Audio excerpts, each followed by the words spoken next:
Good afternoon, ladies and gentlemen. Molweni manene namaneni kazi. Nam kelekile kwenkubo yetu. Good afternoon, ladies and gentlemen, and welcome to our program. I'm Drux Malan. I'm the correspondent for Ring Magazine in South Africa.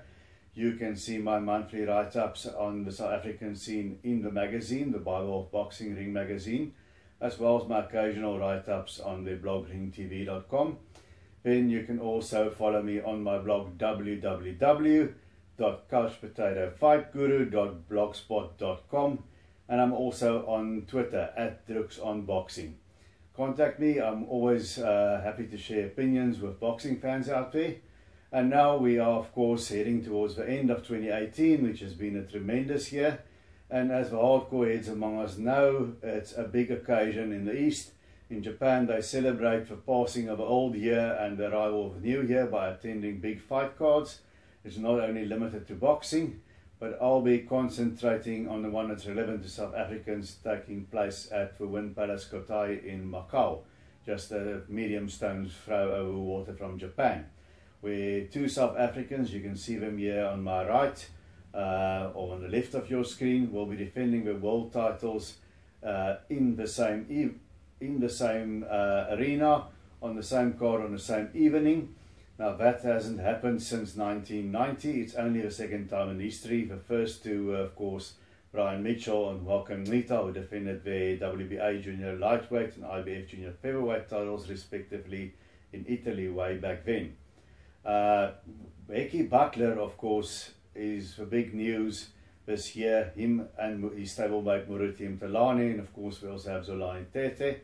But we're going to concentrate on Hekkie for the purposes of this program. Now Hekkie is defending his WBA Junior Flyweight Championship of the World, as well as his Ring Magazine Championship, against an undefeated challenger, the former IBF Strawweight Champion of the World from Japan, and also the stablemate of the guy Hekkie won the title from, Kyoguchi, and I'm talking about Hiroto Kyoguchi. I've got to keep up with these names.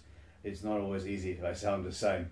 Bit of a tongue twister. Now, once again, Hekkie is a huge underdog. When he beat Taguchi for the title, he was a 17-1 underdog, got over canvas, and won a thriller, a very deserved, but albeit close decision to become the new champion.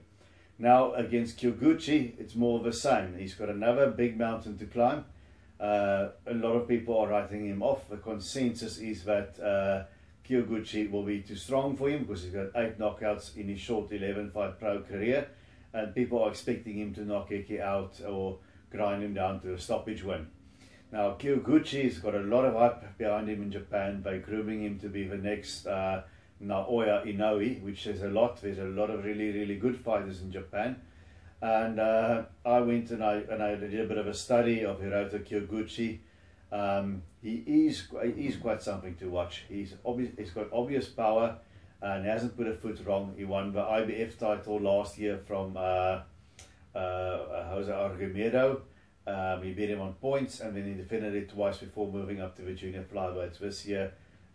Stopped Tito Monobesa, undefeated but untested Indonesian. He's a stalking kind of puncher. He likes, and he's a good technician. All his punches are thrown with excellent technique and balance and positioning. He can obviously hit. He can go to the head and body. What I've seen about him, you know, if he hurts you, he's a good finisher. He's going to hurt you, and then he's going to finish you. And he starts on his left. He starts with a left jab, and after the left jab, he goes with a left hook to the body, doubles up with a left hook to the head, or left hook to the body, and change it up to a left uppercut to the head. And then the right comes in after that, or the right, left hook, right hand. If I have to say something, his defense is maybe a bit predictable. You sort of can see when he's going to do what, although he does that very well. His offense, I mean to say, his defense, I think is okay, not impenetrable. He has this high gloves, peekaboo style. And what I like about him, unlike some Japanese fighters, he moves his head a little bit as well. I won't say he's quite Mike Tyson or Floyd Patterson in the peekaboo head movement thing, but at least he's got a bit of head movement, which is good too.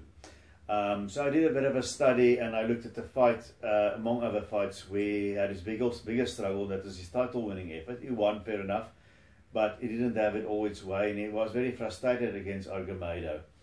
And I looked at what frustrates Kyoguchi. What he doesn't like is if his forward momentum, he likes to put the screws on tighter and tighter every round. If his forward momentum gets disrupted, and what disrupts him is a constant jab in his face, which Argumedo did. He didn't have much on it, and it was more pesky jab than a solid jab, but it was there all the time, and that made him stop and reset. And another thing that throws him a little bit is constant but fluctuating lateral movement. If you just move to one side, he's going to cut you off and nail you. If you just move to the opposite side, he's going to get a hold of you as well. But what he doesn't like is constant switching of your circling pattern and in and out, fluctuating the distance. That throws him off a little bit as well.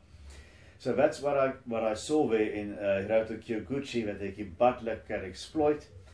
Kyoguchi really, his form book looks very good. He's looked very impressive, but at world class, he didn't knock Jose Argumedo out. He dropped him heavily though. He knocked out Buitrago, but his other title defense went the distance as well. He doesn't seem to be quite so devastating when he's on that level. I'm not saying that he isn't the big puncher, he is, but I will be surprised if he simply walks over Hekkie and runs him out of the ring.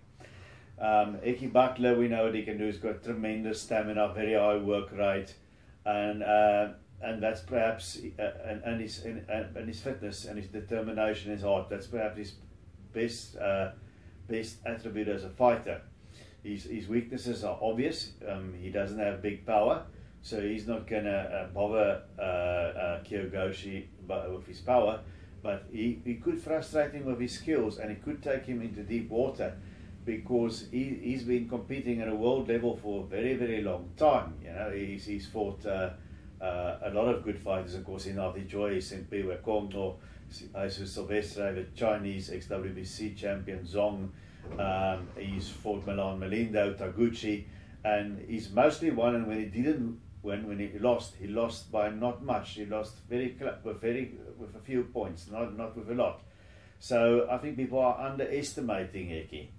So what needs to happen here for Kyoguchi to win? He's basically got to fight his fight, use his jab, and what I would do is I would go to the body of Budler a lot if I was Kyoguchi, because Budler is seasoned and experienced, but there comes a time and it creeps up on you silently, unexpectedly in the night, like that one shot too many in the bar.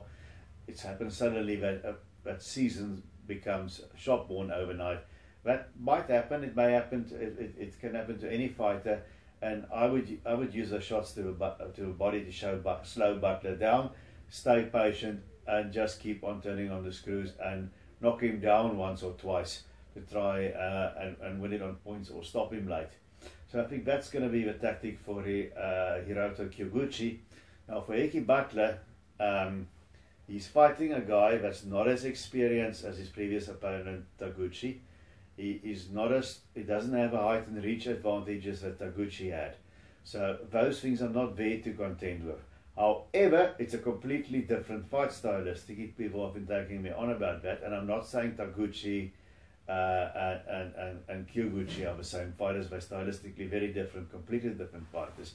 But I don't think quality-wise they are. Kyoguchi may be there after a few fights, but he's not quite there where Taguchi was in his career when Hekkie fought him. But Hekkie's got to fight differently. On the inside, that worked for him against Taguchi is not going to work here against Kyoguchi. He better stay in the long game, and he has to move a lot, and he has to change the direction of his movement, and Hekkie can do it. He has a fluidity in his movement. He's shifty. So what he has to do, keep a high work rate, and in and out, don't stay on the inside for very long. Keep a jab in his face, and how do you stop a guy like Kyoguchi, who's such a good finisher, from blasting you on the inside? Hold him. Hold him, spoil him as soon as you're on the inside, and keep on the outside. Just frustrate him and try and steal the rounds. And the other thing that he needs to avoid is, of course, getting knocked down, because that costs points. And Kyoguchi is a good finisher. He might be able, once he's got Hekkie down, to finish him. So he doesn't want that. And there's a big danger thing for Hekkie Budler is that left hook of Kyoguchi. If you look when Hekkie's been knocked down against Song, in his last fight against Taguchi, it's always been the left hook, because he does make a rather common mistake when he is getting comfortable inside and he's under attack. He drops this right hand, and that's when the other fighter comes over and nails him with a left hook. I'm sure his trainer, Colin Nathan, knows all about it, and they would have been training with his right hand duct taped here to the side of his jaw. He's got to keep it up here. He mustn't make that mistake. Now, I think they'll be on it. Now, if they can keep those things together and fight the perfect game plan, it's a big, big if. And a lot of people are ripping me a new one for this on social media. But I'm going to stick my neck out for Hekkie Budler once again. I can see Kyoguchi stopping him late. I can see Kyoguchi winning a points decision. I can also see Hekkie just using that experience and pulling off another miracle and just eking out another close decision. Just using his experience and his more, I would say, his higher versatility against Kyoguchi. Call it a hunch. I'm going to go here for Hekkie Budler once again to surprise everybody. Maybe take a knockdown or a few rocky moments, but frustrating Kyoguchi, like Argamedo did. But I think Hekkie's a better fighter than Argamedo. Argamedo is technically a little bit sloppy to me. Hekkie's got his flaws too, but he's a bit better. So I think I'm going to go with Hekkie winning another a close one by the skin of his teeth.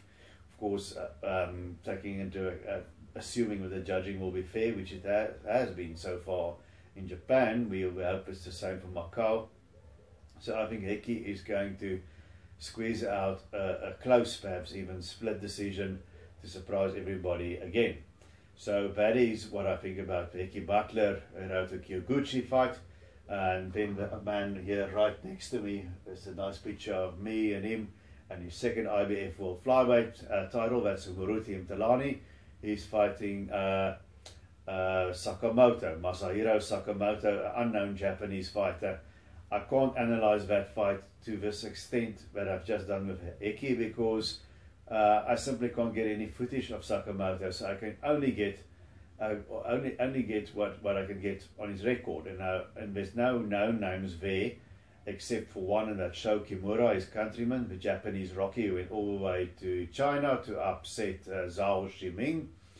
But he couldn't beat Kimura. He lost to Kimura on points, and that tells me he can hang at world level, but he's probably not really able to get over the hump. In his win column, there's no one of note, mostly locals, and he can obviously punch. He's got a high knockout ratio. Say punches a bit wide, which can be trouble against Mtalani.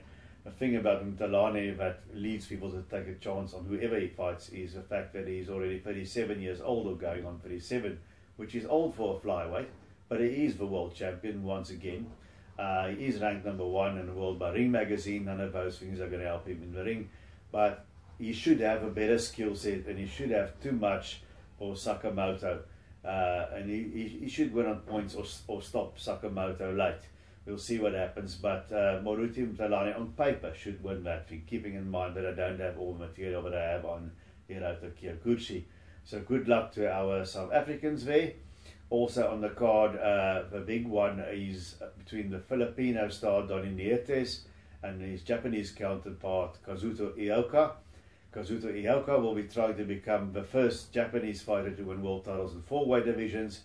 This is for a vacant WBO junior bantamweight title, and Nietes have got, as far as division hopping, a bit more to look up to. He's trying to become the 3rd Filipino to win titles in 4 weight classes or more, of course following in the footsteps of Manny Pacquiao and Nonito Donaire. On that fight, and also not going in depth, only working on the form book, Ioka, after a layoff, fought very well in the States, beating McWilliams Arroyo, and Nietes in his last fight didn't look great, struggled to dispute a draw against his countryman Ashton Palite. So I'm going to go with Ioka on that fight on points, but that's why they fight the fights, as Doug Fisher always says.